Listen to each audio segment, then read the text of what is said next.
We're going to start off by talking about what are the challenges with anomaly detection. Specifically, I'm going to take you towards a real world example scenario where people are really excited about TinyML, which is in the context of factory and industrial automation applications. In factories or in manufacturing plants, there's a lot of interest for doing predictive maintenance of moving parts such as turbines, motors, and bearings. Doing predictive maintenance specifically with TinyML is a really hot topic. Why? Predictive maintenance is this idea that you are able to replace a particular part that may fail or is likely to fail in the near future before it actually fails. And if you can do that proactively, the benefit is that you don't have to shut down the factory or the manufacturing plant in order to be able to replace a particular part. Instead, you may be able to schedule ahead of time. And sometime when the manufacturing plant is not actually active over a weekend or a holiday. In doing so, you effectively cut down the overall downtime for your manufacturing plant, which is really awesome because that dramatically boosts your production capabilities while keeping your overall factory or manufacturing plant quite safe.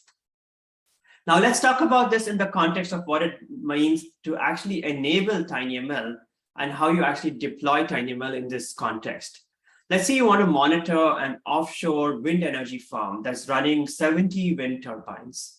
You need to monitor them to detect failures before they happen, because if you detect them after the failure has happened, it's too late and too expensive. We typically use vibration sensors to monitor moving parts such as bearings.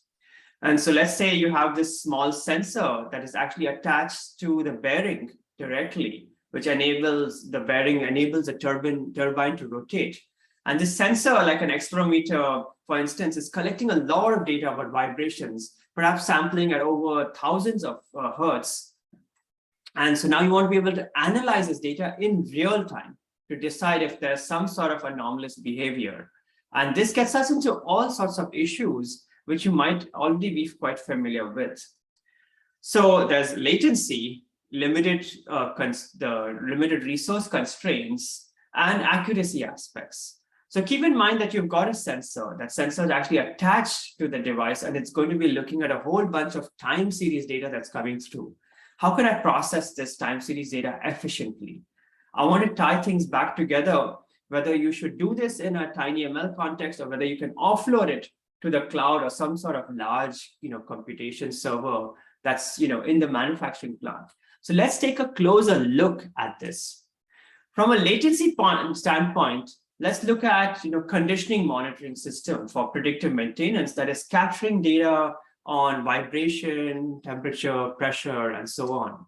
And perhaps has a whole bunch of sensors that tracks the speed, position, and angle of the bearings. These sensors continuously capture time series data from this machine. And what you want to do is intelligently process this in real time to detect if there's some sort of anomaly in the activity of this motor. Now, let's say you're collecting data and we want to offload it to some sort of nearby computing machine. Is that even possible? Let's say you want every measurement is, in our case, 2 bytes of data, and there are 8 different sensors that are coming out of this particular device. And the data is coming out at about 20,000 samples per second or 20 kilohertz. This translates to about 320 kilobytes of data per second. Now, is that a lot? Let's see. Let's say you want to offload this data. Let's take, for example, this low cost and low power Zigbee radio that is commonly used in industrial settings, which you might be able to attach directly next to the sensor that is collecting all this data. The Zigbee radio is commonly used in wireless networks, and it reaches only about 30 kilobytes per second in terms of its ability to stream the data. This basically means that as compared to our 320 kilobytes of data that are coming out per second, the Zigbee radio is not going to be able to keep up. We would be producing data faster than we can actually transmit it off that particular device. In addition, one of the problems you have is that a Zigbee radio consumes about 1 joule of energy per second if it's on continuously for a second. Usually these devices are sleeping most of the time and only wake up to send a few bytes and then go back to sleep. And that's why they can last for a long time. But now at this transmission rate of 320 kilobytes per second, this means that a standard coin cell battery would pretty much be depleted in about 40 minutes. So every hour that you're going to be is basically you're going to be going in and replacing batteries, and that's not going to work. So the point here is that you've got to think about the amount of data that these sensors, are actually generating, and how do you process all of that data locally rather than trying to move it. And that's why TinyML is super exciting in this space. And there are a lot of companies now trying to figure out how we can put this intelligence needed, real close, right next to the sensors. Now, remember, we just gave an example of where we're talking about a single unit. What happens if you have a whole factory of these different machines that you want to instrument? Think about the volume of data that is going to be generated, right? So in order to cope with that scale, you need to have TinyML that's essentially summarizing, analyzing, summarizing the data in real time on site, on board, on device, on the system. And that's why the industry is super excited about this particular solution if we know how to solve it. Now, talking about limited resources and constraints, you know that too well. Our devices, our TinyML devices have very tight constraints. We only have about 256 kilobytes of RAM typically on this particular kind of device, and most of other TinyML devices are small or even smaller.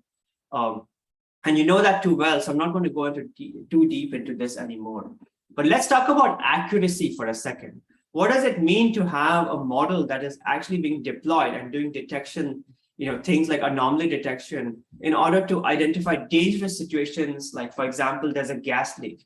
Let's say you have this small, little clever device that's tethered to a gas pipe, and its job is supposed to be detecting whether there's a gas leak. And what happens, for example, if you have a false negative? In other words, your machine predicts that there is no gas leak, but in fact, there's an actual gas leak, and somehow your model is mispredicted. So we have essentially a catastrophic impact, and lives could be lost as a result of the model making a misprediction. On the other hand, you might say, okay, well, I'm going to be a bit more lenient. I'm going to allow for some false positives to come through. But be careful if that happens, because if you have too many false positives, then people will kind of take the machine and think that it's rather crappy or unreliable, or it loses its credibility. In other words, they're going to say, the machine seems to generate false alarms all the time, just ignore it. And then that one time when it really matters, well, too bad. The other aspects, of you generating false positives, and the concern is that you might have to stop the overall machines down, again, go ahead and actually go and inspect the systems to do the predictive maintenance. And if it turns out that most of the time, nothing's wrong, then there's a penalty in terms of the cost of actually stopping the plant. With that said, in the next video, we can just get started right away with trying to understand what it means to build a TinyML model for anomaly detection.